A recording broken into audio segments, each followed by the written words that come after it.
It's always the first time, and I always making experiments. I always trying. I'm trying again. I try to express things.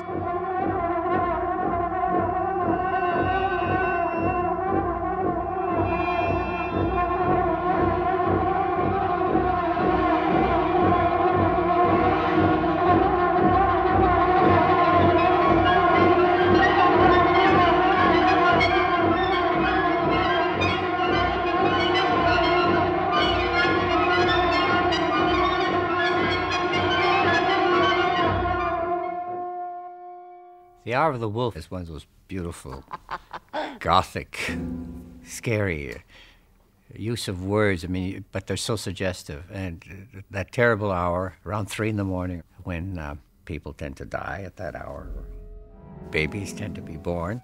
But it's also the time when people wake and can't sleep, or if they're asleep, they're dealing with terrible nightmares. A time maybe where the subconscious goes wild on them.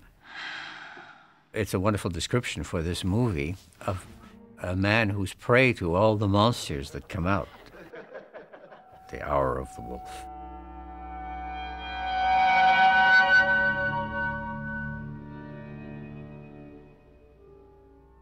After he's done Persona, which says ingenting, is all nothing. Ingenting.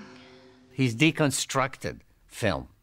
Bergman makes Hour of the Wolf, and he's still on the island of his beloved island of Färö, and with Liv Ullmann. After Persona, Ingmar and I decided we would live together, but I had some thoughts, I don't think I can do that. And I was even pregnant with his child. And I said, you know, I don't think I can do that. I cannot leave Norway. I saw an earlier version of it called The Cannibals. I think was rather the same script. He worked at that script for 2 years, I think, or something like that, doing other things all the time also, but this script was rather difficult. I went back to Oslo and stayed there. And then suddenly came this new script in the mail, and it wasn't The Cannibals. He had rewritten it and called it The Hour of the Wolf. And it was about this still innocent woman, but now she was pregnant.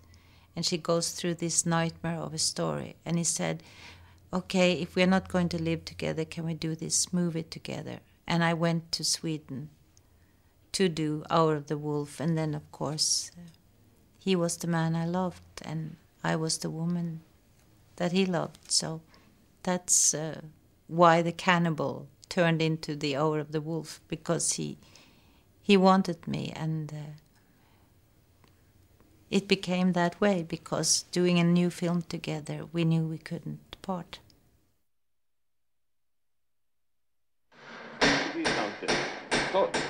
Kan de flytta stolen där? Kan du sänka lite grann? The very movie begins in a striking way with overtones of a Persona. You hear the crew talking, and then you hear Bergman talking, and you hear the hammers and nails and the saws. They're building the set. So you know right away, this sounds like the crew making the movie, exposing the movie for what it is, only a movie. This is a construction. This is another story. This is another thing we're doing. The first day, shooting day, I stand in the studio or on the location and have to make the first picture. I have the feeling this is the first time. It's always the first time, and I always making experiments. I always trying. I'm trying again. I try to express things. The only thing is that I have been at work now about 30 years. I have made. No, not 30, 27 years. So I made about 31 or 32 pictures. It's a lot. And yes. But every film is the first film. Yes, it's always the first one. As a director, he is very much aware of what can happen with actors if he doesn't take care of them.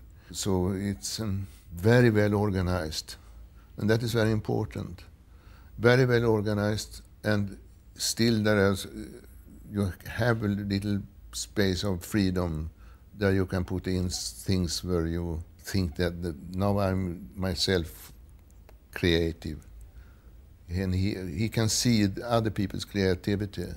He's in that way very generous. Jag köpte en tavla av en känd konstnär på den tiden. Jag inga kommentarer bäst Ernst. Och så hängde jag tavlan upp och ner i min salong och så bjöd jag hem konstnären tillsammans med en massa trevliga människor som förstod sig på ett gott skämt. Så vi skrattade den gången. Gud vad vi skrattade. Vad säger ni, herr konstnär? Var det inte ett roligt skämt? Ingmar didn't really start when I worked with him to rehearse. He didn't rehearse Persona. He didn't rehearse Hour of the Wolf. In the first films I did with him, we would have blockings and things just before we shot the scene, but we never rehearsed several days before. We didn't know, we didn't discuss. And this is something with Ingmar. He does not want to discuss the script. He does not want to tell you what he meant with it and whatever. He says, I've written a script, and he allows for us to understand what we want to understand from the script. Now, do you feel yourself to be what you might call a classical artist? Oh, God heavens, no.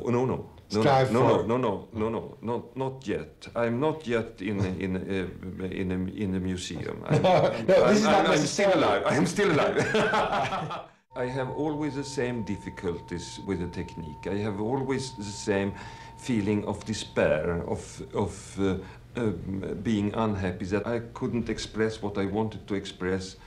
And I'm always, in a way, surprised that now suddenly it is a picture. And that somebody has understood this picture, and that I come in contact and in touch with other people through these pictures.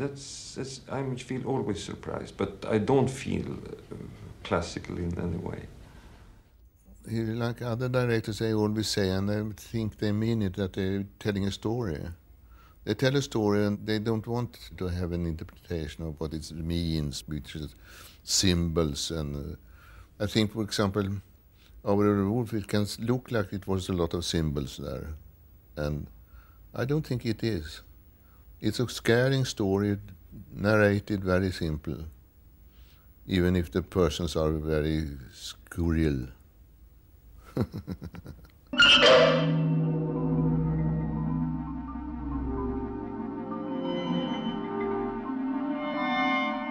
He's putting us into a genre that really he's never done before. Bergman will keep reminding us, this is a horror movie, a vampire movie even. It's humorous at times, and yet it is overwhelmingly serious and scary even. And yet we know that he's playing the game every once in a while of doing the stunts and the things that makes everybody love vampire, or so many people like vampire movies or so on, but also doing what the vampire movie was doing indirectly, which made people at the same time kind of nervous and about death and the undead dead and evil and all that sort of stuff. So at that level, it's a very self-conscious movie, making the viewer self-consciously aware of what's going on and yet getting caught in it and being moved. And I know people who literally couldn't sleep after seeing that film. This is kind of where Bergman is now. It's not the way he was making movies before.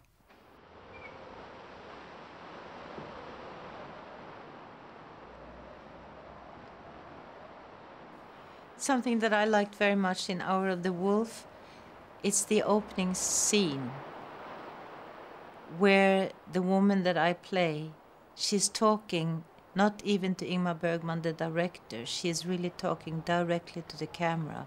Dagboken har jag fått. Du undrar varför jag tänker stanna här. It gave me such a personal way of starting my part in this picture, and it also gave Ingmar Bergman a personal way to start his picture, because it made the audience know that it is through the eyes of this woman you are watching what is happening. And when she's affected by being with people of neurosis and demons and whatever, she starts to live their life. And the good thing for her in the end is that she leaves that life completely behind her. If you are living with somebody who is mad, if you're not careful, if you are an enabler, you'll end up being mad yourself. God dag. Jaha, får jag lov att presentera min hustru Corinne? Hjärtligt välkommen. Välkommen. Min mor, grevinna von Merkens. Min bror Ernst. Gläder mig. Det gläder mig. Här är arkivarie Lindhorst. Så roligt att möta er, jag är en av era varmaste beundrare. Ja, och detta är kurator Herbrandt. Angenämt. Ja, vi har visst råkat förut. Vill ni ha en drink? Always when you do scaring films and expressive films, you have a lot of fun. You have to laugh between the shots. So I remember it was a very good period of my life. I was at that time just starting my job as a manager and director of the Royal Dramatic Theatre. So, but it was important, and there was a lot to do, but I absolutely wanted to be in that The Hour of the Wolf. Förlåt mig, jag trodde... Ni är alltid välkommen, kära vän. Ni kommer, ni stannar, ni går, ni har er fullständiga frihet. My part was, it was a sort of demon, which is always funny to do.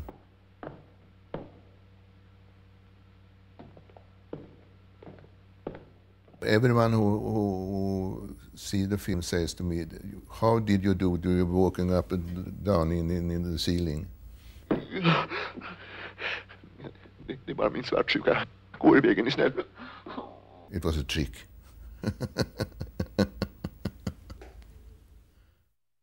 Erland Josephson is a delightful person, and he's got a great sense of irony, and there's a bit of a twinkle in his eye.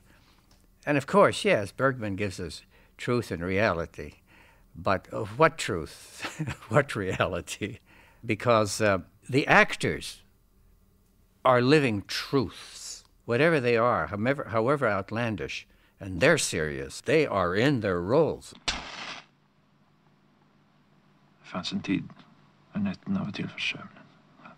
The first time I met Max was in Hour of the Wolf, and we hit it off immediately. We know each other so well, and we did it immediately. We are also from the same kind of family of being a little shy and being a little awkward sometimes with a lot of people, and brought up to be very polite and to do the right things, and we liked each other tremendously, and we had great safety working together, and there was never any shyness. You know, I could do anything, and Max would just smile and think, great, and he could do anything, and I would just smile and feel great. We gave and take, no shyness between us.